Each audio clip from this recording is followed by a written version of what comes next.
Electronic systems, whether they're scanners that read paper ballots or they're touchscreen machines, have advantages, but we need paper backup so that we can ensure that what the software is telling us is accurate.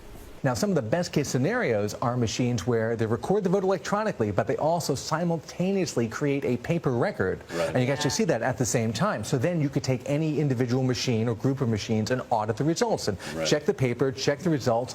You would actually have access to the voter database. Yes. Yes. Which means you would be able, in theory, to change the votes. That's correct. There are still voting machines out there right now that he would be concerned with because, like WinVote machines, they don't actually produce a hard paper trail. If you don't have that, he says, that can be very hard to tell whether a cybersecurity attack actually happened. Well, fortunately, about 70% of American votes are already recorded on paper. And there are only 5 states left that are completely paperless. Those states could, if they wanted to, implement paper as an emergency measure. I knew 33 of the people that voted for us, and we lost 33-10. The results had been switched with those of their opponents. Because people voted on electronic voting machines that leave no paper trail, there was no way to recount the votes. When you have an electronic voting machine with no paper ballot, then you're completely relying on the software in the voting machine to tell you who won.